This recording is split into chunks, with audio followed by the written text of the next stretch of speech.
आज हम जानेंगे जैनिज़्म या जैन रिलीजन के आधार पर अष्टकर्म शोधन तप के बारे में।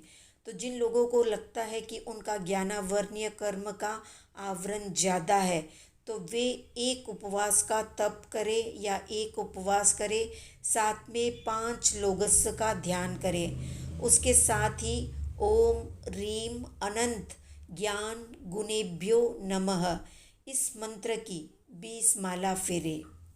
और जिन लोगों को लगता है कि उनका दर्शनावर्ण्य कर्म बहुत ज़्यादा है या परेशान कर रहा है, तो वे एकाशना करें, 9 लोगस का साथ में ध्यान करें और इसके साथ ही ओम रीम अनंत दर्शन गुणेभ्यो नमः की 20 माला फेरे।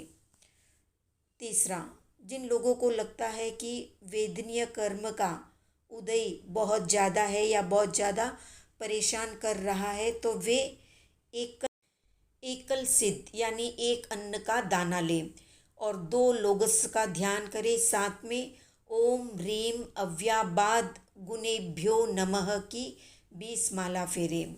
और जिन लोगों को लगता है कि उनके मोहनीय कर्म का आवरण ज़्यादा है, तो वे एकल ठाना करें यानी एक बार ही और एक साथ ही आहार और पानी को ग्रहण करें, उसके बाद न कुछ खाना और न ही कुछ पीना।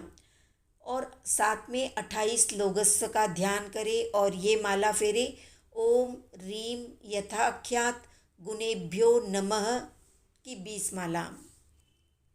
आयु कर्म के लिए एक दत्ती यानी एक बार दिया हुआ खाना और दूसरी बार नहीं लेना। इसके साथ में 4 लोगस का ध्यान करें और ओम ह्रीम अक्षय निधि गुणेभ्यो नमः की 20 माला फेरे।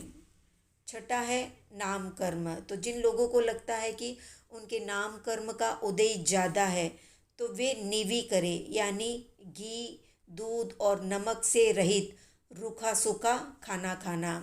103 लोगस का ध्यान करना और ओम ह्रीम अरूपी गुणेभ्यो नमः की 20 माला फेरे। जिनको लगता है कि गोत्र कर्म का उदय ज़्यादा है, तो वे आयम्बिल करें, साथ में 2 लोगस का ध्यान करें और ओम ह्रीम अगुरु लघु गुणेभ्यो नमः की 20 माला फेरे। 8वां है अंतराय कर्म। जिन लोगों को लगता है कि अंतराय कर्म का उदय ज़्यादा है, तो वे अष्ट कवल यानी सिर्फ 8 कवल या 8 ग्रास का खाना ही खाए, 5 लोगस का ध्यान करें और ओम ह्रीम अनंत वीर्य गुणेभ्यो नमः की 20 माला फेरे। अब 8 मंत्रों को एक बार फिर से जान लेते हैं। ज्ञानावर्णीय कर्म के लिए ओम ह्रीम अनंत ज्ञान गुणेभ्यो नमः। तो दर्शनावर्णीय कर्म के लिए ओम ह्रीम अनंत दर्शन गुणेभ्यो नमः। वेदनीय कर्म के लिए ओम ह्रीम अव्याबाद गुणेभ्यो नमः। तो मोहनीय कर्म के लिए ओम ह्रीम यथाख्यात गुणेभ्यो नमः। आयु कर्म के लिए ओम ह्रीम अक्षय निधि गुणेभ्यो नमः। तो नाम कर्म के लिए ओम ह्रीम अरूपी गुणेभ्यो नमः। गोत्र कर्म के लिए ओम ह्रीम अगुरु लघु गुणेभ्यो नमः। तो अंतराय कर्म के लिए ओम ह्रीम अनंत वीर्य गुणेभ्यो नमः की माला फेरे। तो ये थी अष्टकर्म शोधन तप से संबंधित संक्षिप्त जानकारी। आपको क्या लगता है, आपके कौन से कर्म का उदय सबसे ज़्यादा है? कमेंट में बताएं। वीडियो पसंद आया तो लाइक शेयर सब्सक्राइब करिए।